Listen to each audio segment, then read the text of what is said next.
Spoštovane bralke, spoštovani bralci, pozdravljeni znova iz Večerovega studia.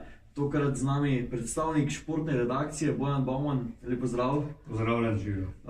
Čez celo zimo si spremljal športno dogajanje na zimskih snežnih strminah. Končalo se je minuli vikend v Andori, alpsko smučanje. Eno črto bomo potegnili pod celotno sezono slovenskih smučarjev. Je tako? Ja, alpsko smučanje se končalo ni, je pa svetovni pokal končan, ki je tisti osrednji dogodek, ki ga spremljamo. Zdaj še te fante in dekleta čaka državno prvenstvo, pa potem še treningi, pa testiranje opreme. Tako da bo nekje konec aprila bo pa res sezona končana. Ampak za nas je bistveno to, da je svetovni pokal končan, da so te tekme, ki so v središču pozornosti, in 2 tekme imamo tudi v Sloveniji, to se pravi eno v Mariboru, drugo v Kranjski Gori, za nami in so uspešne. Med temi uspešnimi stvarmi recimo lahko izpostavimo v tej zimi kar nekaj stvari. Prvo sta 2 medalji na svetovnem prvenstvu v Oreju, Ilka Štuhec in Štefan Hadalin v kombinaciji, kar je novost. Novost je tudi to, da se tudi moška reprezentanca je vrnila v tehničnih disciplinah, recimo Žan Kranjec že drugo sezono v vrhu veleslaloma, letos je pridobil še mesta v slalomu. Hkrati je prvič prebil tisto magično mejo, to se pravi zmago na tekmah za svetovni pokal, kar se je zgodilo po leto 1981 še v bivši državi, kjer je to uspelo Strelo, spravi, da je drugi Slovenec, ki je uspel tako se prebiti v tej eliti. Meta Hrovat kot mlada smučarka je tudi naredila velik preboj.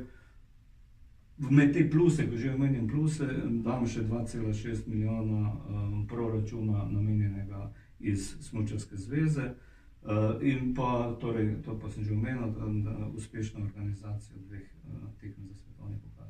Drugo leto tekmi ostajata v Sloveniji? Ja, sta v srednjeročnem načrtu Smučarske zveze, ki potrjuje, zdaj ima potrjeno za naslednje 4 leta, tako da ostajajo v programu svetovnega pokala.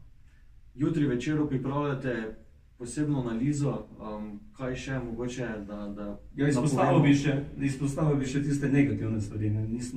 Sezona ni bila vse samo v superlativih, pokazale so se tudi slabosti.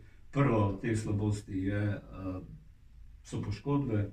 Ilka Štuhec se je vrnila po izpuščeni lanski sezoni, olimpijski sezoni, letos pred koncem zopet nova poškodba.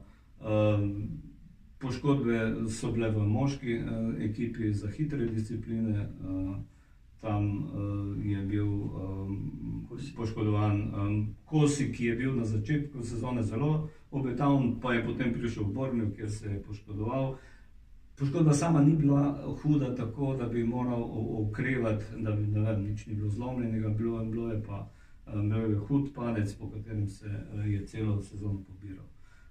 Potem iz hitre discipline je tudi Martin Čater, ki je kazal v drugem delu sezone največ, pa je potem na treningu za svetovno prvenstvo se poškodoval in je bil že operiran in zdaj ga čaka celo leto rehabilitacije.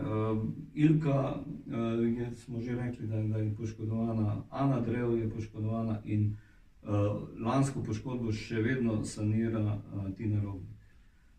To bodi vse za enkrat, več pa seveda jutri v Večeru in na večer.com.